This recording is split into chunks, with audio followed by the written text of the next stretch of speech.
তো বন্ধুরা, পডকাস্ট হলো এমন একটি শো যখন মানুষের সাথে যখন কিছুই করার থাকে না, তখন সে নিজের বেকারত্বকে লুকানোর জন্য অন্য অন্য লোকেদের সাথে কথা বলে নিজে টাইম পাস করে।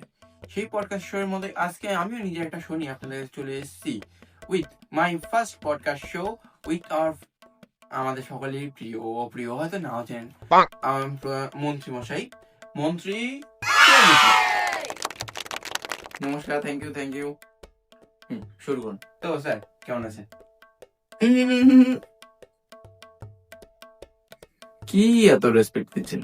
আপনারা কারা আর আমরা কারা? আপনারাও মানুষ, আমরাও মানুষ। সো এত রেসপেক্ট কিসের? ওকে, কল সৌমু। ওকে সৌমু, কেমন আছেন? একটা মানুষ হয়ে আরেকটা মানুষকে এত রেসপেক্ট কেন দিচ্ছেন? আছেন, থাকেন, এসব কেন? আছো, তুমিও মানুষ, আমিও মানুষ, এমনকি তুমি হয়তো আমারই বয়সী। So why that much respect to me? বাহ, কি সুন্দর কথা। আসল রেসপেক্ট তো আমাদের আপনাদেরকে দেখানো দরকার। আরে আপনাদের টাকা মেরে তো সরি, আপনাদের থেকেই তো, আপনাদের ভোটের দ্বারাই তো আমরা এখানে এসেছি। তাছাড়া তার আসতে পারতাম না। চাই না হয়তো আপনাকে ভোট দিয়েছেন কিনা, পরের বার কিন্তু দেবেন, ঠিক আছে? তো মন্ত্রী মশাই, মানে সরি, তো সৌমু, আজকে আমরা তোমাকে ডেকেছি এখানে তোমার সাথে কিছু কথা বলতে, কিছু জানতে, কিছু শুনতে। তুমি আমাদের সাথে কোঅপারেট করবে।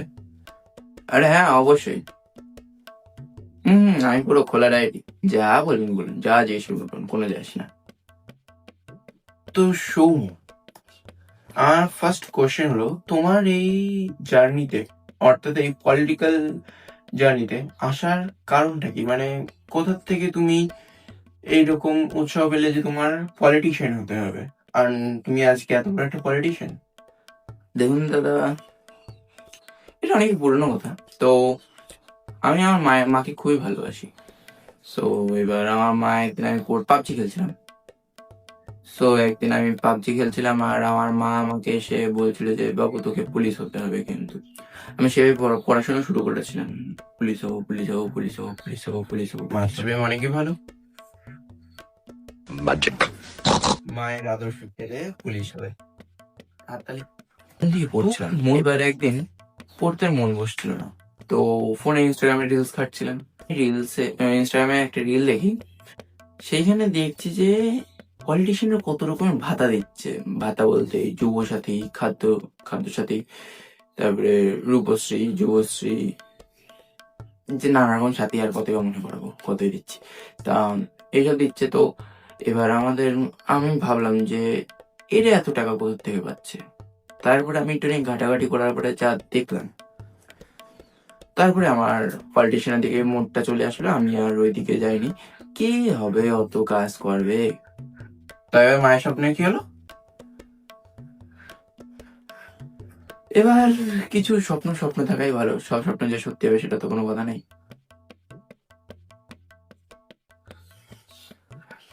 মা কি প্রথম যে টাকার বান্ডিলটা পেলাম, সেটাই মায়ের হাতে দিলাম। মাও খুশি, আমিও খুশি, তো মাও খুশি হয়ে গেল।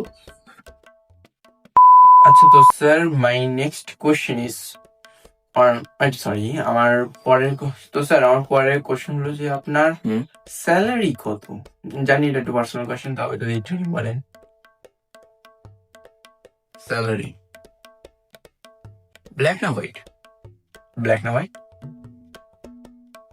বড় বড় লোকেদের স্যালারি দুই রকমের হয়, এক হলো ব্ল্যাক আর এক হলো হোয়াইট। আপনি কোনটা জানতে চান? দুটোই বলুন, দুটোই শুনি। হোয়াইট, পাঁচের কাছাকাছি। অ্যান্ড ব্ল্যাক, লজ্জা পেয়ে যাবেন শুনলে। হ্যাঁ, বলুন না, বলুন কি লজ্জা? শুনছি তো, বলুন। আচ্ছা, একটা ফরচুনার, একটা ডিফেন্ডার, একটা রোলস রয়েলস হয়তো কিনে নেবো। এক লাখ মাইলেজ এরকম আছে। ফরচুনার, ডিফেন্ডার, রোলস রয়েলস, একটা আচ্ছা ঠিক আছে। তো আপনি একটা মাসে ব্ল্যাক মানিতে একটা রোলস রয়েলস কিনতে পারেন, তাই তো? তিনটে একসাথে। শালা, দ্যাটস ইট। তো সৌম, তাহলে তোমার নেটওয়ার্ক কত হবে এখন? আমার নেটওয়ার্ক নেটওয়ার্ক এই কথাটা বাদ দিয়ে এখানে আমার ভালো লাগছে না বলতে, কারণ আমার নিজেরই মনে নেই আমি আর কতই বা বলবো। ওকে ওকে ওকে সেসব ছাড়লাম। তো আমি একটা কথা জিজ্ঞেস করছি তোমাকে, হয় রাগ করো না, বাট আমি শুনেছি যারা এই পলিটিশিয়ান হয় তারা ভালো একটা ইংলিশ বলতে পারে না। আই মিন বুঝতে যে আমি বলতে চাই যে তারা তেমন একটা শিক্ষিত হয় না, অশিক্ষিত মতো হয়। তো তুমি এত ভালো ইংলিশ কি করে বলছো? আই মিন তুমি মাঝে মধ্যে কিছু না কিছু একটা ইংলিশ ওয়ার্ড ইউজ করছো যেটা আমাকে আতঙ্কিত হচ্ছে। কি করে করছো তা আমি জানি না। আসলে তুমি যা শুনেছো কি একেবারে করে করতে ঠিকই পারো? শুনেছো। তো তখন আমি 8-এ পড়ি, আসলে আমি 8টা পাস করিনি। তো তখন থেকে আমার এরকম পলিটিশিয়ান ভাব চলে এসেছিল যে হ্যাঁ নেতা হতে হবে। তো আমি শুরু করে দিই, চলো নেতা হতে হবে, তাই জন্য আমার ফার্দার স্টাডিজ করা হয়নি। ও সরি, তাহলে তখন থেকে তুমি পড়াশোনা করো, কিন্তু এত ইংলিশ করে পারো তাহলে? আরে এ তো আমি বাড়িতে একটা ইংলিশ কোচিং এর একটা টিউটর রেখেছি, সেখান থেকে আমি শিখি। আর তাছাড়াও যেটা শিখতে হয় না সেটা বাইরে ম্যানেজার তো রয়েছি। কি ভালো কথা, উত্তম উত্তম, অতি উত্তম, এত ভালো বুদ্ধি। আই থিঙ্ক সবার এরকম বুদ্ধি থাকা দরকার। তো sir my next question is একটু পার্সোনাল হবে, তাও আমি জিজ্ঞেস করছি যে হ্যাঁ বলুন, আমি তো বললাম আমি কি একটা মন্ত্রী? না, একটা খোলা ডায়েরি। ও হ্যাঁ অবশ্যই। তো হ্যাঁ, আমার যে পরের যে কোশ্চেন হলো সেটা হলো, জীবনে কি কখনো প্রেমের আবির্ভাব ঘটেছে? আর কি বলি, আরে আপনি এত লজ্জা আছেন, বলুন না, আমার কিউরিয়াসিটি বাড়িয়ে দিলেন আপনি, প্লিজ প্লিজ প্লিজ। আসলে হ্যাঁ একটা মেয়েকে খুব পছন্দ হয়েছিল, কিন্তু কিন্তু সেটা লাস্টে টেকেনি। কেন? ও, তো আপনার ব্যস্ততার কারণে ওর সাথে আর রিলেশনশিপে যাওয়া হয়নি। সরি এই না না না, ওই কারণে একদমই না।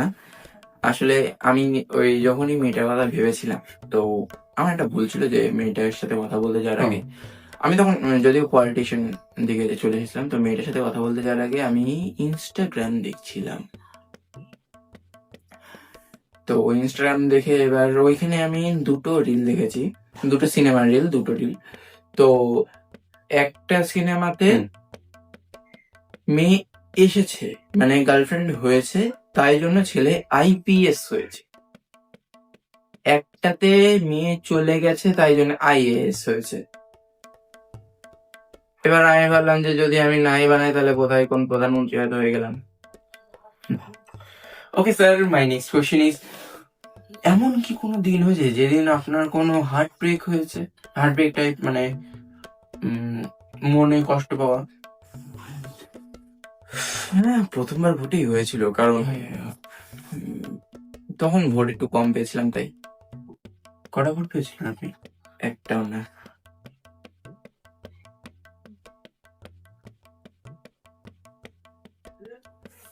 Sorry sorry sorry sorry sorry. Okay sir, আমি গ্ল্যাড টু সি ইউ। আপনি এখানে আসলে আমার খুবই খুশি হচ্ছে, কিন্তু আমি দেখতে পাচ্ছি যে কোথা থেকে কোথায় কে চলে এসেছে। So I am proud of you sir. তো স্যার আপনার আপকামিং প্ল্যান কি দেশকে নিয়ে? আই মিন দেশকে আপনি ফিউচারে কোথায় দেখতে চান? দেশ নিজের জায়গায় দাও, আমার দেশ নিয়ে কি প্ল্যান থাকবে, শুধু দেশে কিছু পরিবর্তন করতে হবে যেগুলো ম্যান্ডেটরি দেশকে এগিয়ে নিয়ে যাওয়ার জন্য। কি পরিবর্তন? পরিবর্তন পরিবর্তন। যা হবে দেখাবে, আপনার হাতে জেনে কি লাভ। অন্য অন্য প্রশ্ন করুন, নিজে কোনো না কিছু নেই, না না, বাহ বাহ, কি সুন্দর একটা কথা বললো। এবার আমার লাস্ট যে কোশ্চেনটা সেটা আমি বলছি। তাই না ওনারা বলছি, এই যে ট্যাক্সটা, এই এত ট্যাক্স যে বাড়ছে, এইটার কি কিছু হবে না? কারণ কিছু তো মানে বুঝতে পারছেন যে ট্যাক্স ভরতে ভরতে একটু সমস্যা হচ্ছে, লোকের অনেক দিন দরিদ্রতার মধ্যে সেই জেন্টলম্যান এটা আপনাদের জন্যই বেড়েছে এই ট্যাক্সটা, আমাদের জন্য। শুধুমাত্র আপনাদের জন্য। এই যে মাস গেলে 5-6টা করে ভাতা, এর টাকা কোথা থেকে আসবে? এই যে এত স্কলারশিপের টাকা, এর টাকা কোথা থেকে পাচ্ছেন? আপনাদের টাকাই আপনাদের কাছে চলে যাচ্ছে। আপনি যুব সাথী করেছেন না? হ্যাঁ, ওই তো আপনার টাকাই আপনার কাছে যাচ্ছে, ট্যাক্সের টাকা। তাই বলবে যে আপনাদের তাহলে এত ভাতা দেওয়ার কি দরকার, ট্যাক্সের টাকা কেন বাড়াচ্ছেন? আরে আপনারা বোঝেন না, এই ট্যাক্সে সরি এই ভাতার উপরেই নির্ভর করে কত গরিব লোক নিজের সংসার করছে, নিজের জীবন যাপন করছে, তাদের কাছে করার কিছু নেই। ও আচ্ছা আচ্ছা আচ্ছা আচ্ছা। আমরা যেটুকুনি আপনাদের থেকে নিচ্ছি সেটুকুনি আবার আপনাদের ফিরিয়ে দিচ্ছি। হয়তো আমাদের কাছে কিছু আসছে কিন্তু সেটার মূল্য আপনাদের, আপনারাই সবার আগে আমাদের কাছে। Okay sir, okay okay okay, sorry and thank you so much আপনার এই গুরুত্বপূর্ণ টাইমটি আমাদের দেওয়ার জন্য, অ্যান্ড আমাদের সাথে আপনার নিজস্ব কিছু মনের কথা শেয়ার করার জন্য। আমরা পরে ভবিষ্যতে আবার চাইবো যে আপনি আমাদের এখানে আসেন, আমার সাথে কিছু কথা বলুন। সো আরো প্রশ্ন করুন, মানে আমি আছি এখানে। না না স্যার, আর কিছু নেই, আপনি যান, বলুন, বলুন, বলুন। পরে আবার কথা। আরে করুন। না স্যার, নেই দেখুন, বললাম তো, নেই। সব কাস্ট। ভিডিওটা শুধুই মাত্র এই মজার জন্য তৈরি হয়েছে। সো যদি ভালো লাগে তাহলে লাইক, কমেন্ট অ্যান্ড শেয়ার করে দেবো, আর তোমাদের কমেন্ট করে দেবো, আর তাহলে আরও এইরকম ভিডিও বানাতে আমি প্রস্তুত থাকবো। বাই।